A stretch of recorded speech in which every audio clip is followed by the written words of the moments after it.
we're going to measure each trapezoidal window. There's 10 of them here at Ollantaytambo, and we're going to measure it with a laser measure.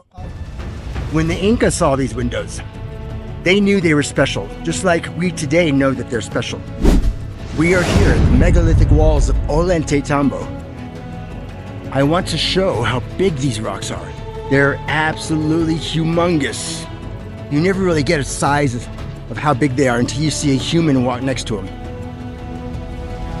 And look at the precision work that you see. This is something extraordinary throughout the world. Unbelievable. I'm in the Sacred Valley of Peru. And this is the ancient site of Ollantaytambo. You'll find these trapezoidal windows through different regions throughout Peru. We can also call them niches because the windows don't go through. So Ollantaytambo will be the first windows that I measure. When the Inca saw these windows, they knew they were special, just like we today know that they're special. This is their attempt to copy the windows.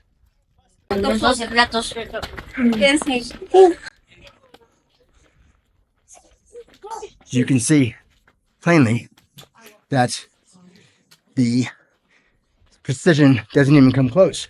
The Inca saw these sites as special. Just like today, when we see them, we know they're special. And on all these megalithic sites, the Inca have built on top of them.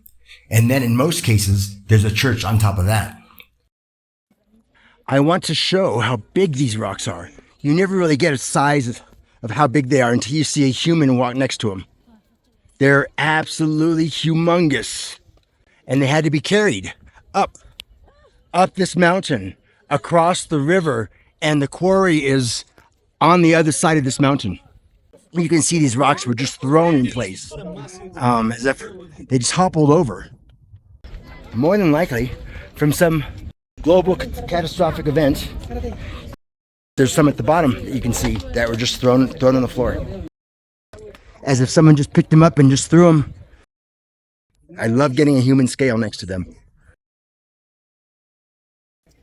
Okay, we're going to measure these windows now. So what I'm going to do is I'm going to measure these windows, each one with my laser measure in centimeters.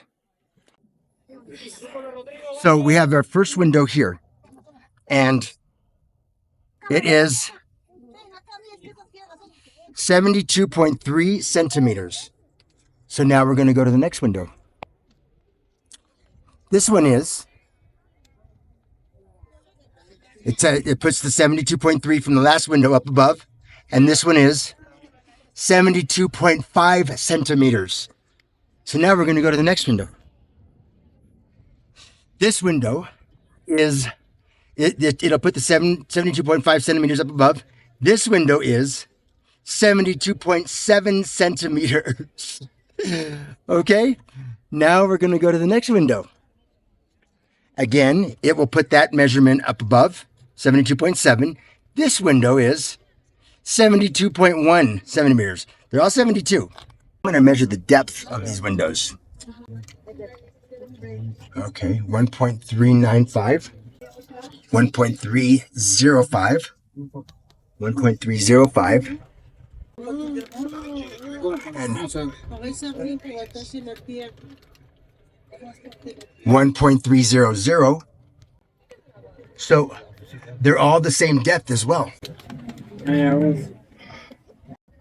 It's amazing. So you can see that these are very, very, almost exactly the same. As a perspective, 0.2 centimeters is approximately the size of a grain of rice. All the windows are the same depth and the same height by 0.01 of an inch.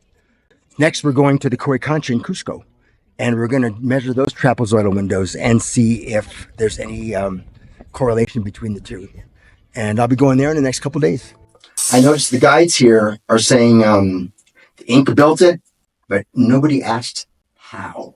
With their advanced knowledge to manipulate stone, they could have easily made it simpler, but they chose to construct this in the most difficult and challenging ways. Just look at the extreme advanced precision. Each stone is a different size and a different shape. There are no two alike, but each trapezoidal window is exactly the same size and shape. Think about this. They didn't have any instruments to measure their precision. Only in the last 150 years do we have the instruments to measure their preciseness. Wherever these megalithic sites are, there's an Inca construction on top of it. These advanced construction techniques are at the bottom, and anything built on top of that is crude construction, something that we can say, okay, we know how they did this. What are these? Who made these? And what are they used for? Now, I don't think that we're going to come up with any answers, any definite answers. I don't think we ever will. But we can certainly come up with better answers than what we're being told. Someone out there has to have better answers. So that person might be you. Come along with me, subscribe, and let's find out. Come with me, and together we can discover and explore Earth's ancient, strange, and unknown sites. So subscribe and come along.